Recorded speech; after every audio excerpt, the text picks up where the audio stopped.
से निश्चित ही पतन होगा। इस प्रकार मानस पूजन कर यथोपलब्ध उपचार से श्री हरि तथा श्री शिव का पूजन करें। देह के अभिमानी प्राणियों की प्रवृत्ति अंतर्मुखी नहीं होती, अतः उन लोगों को जो बड़ी सरल तथा मोक्ष देने वाली मेरी भक्ति है उसे करना चाहिए। यद्यपि तप योग आदि उपायों द्वारा भी मोक्ष मिलता है, फिर भी सांसारिक जीवों के लिए मेरी भक्ति सर्वश्रेष्ठ मार्ग है।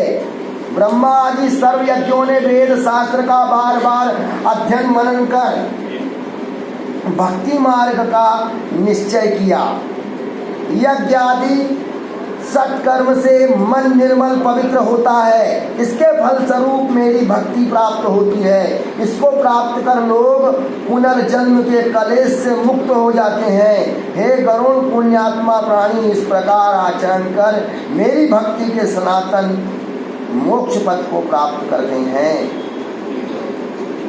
गरुड़ जी बोले कि हे दयानिधे, मैंने सुना है कि अज्ञान के कारण प्राणियों का जन्म मरण लगा रहता है।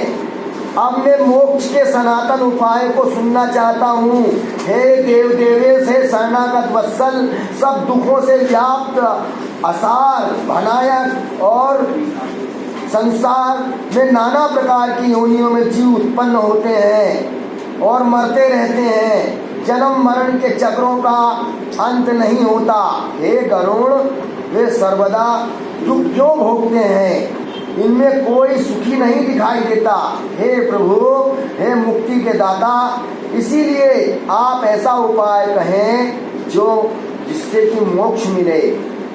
भगवान श्री विष्णु कहते हैं कि गरुड़, तुम जो पूछते हो वही कहता हूँ।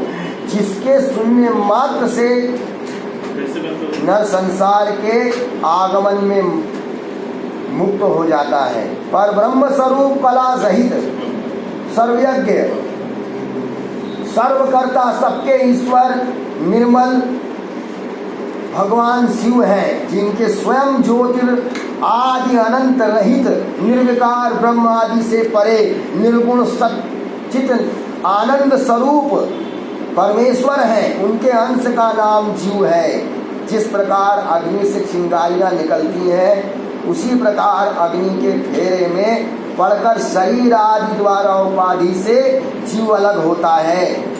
पुण्य तथा पाप रूपी यंत्र से जकड़े रहने से सुख तथा दुख रहते हैं।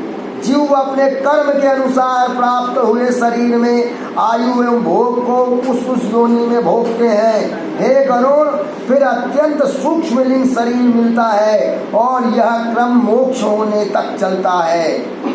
जीव क्रमशः स्थलवर कीड़े पक्षी धार्मिक नर देवता आदि के बाद मोक्ष की प्राप्ति करते हैं।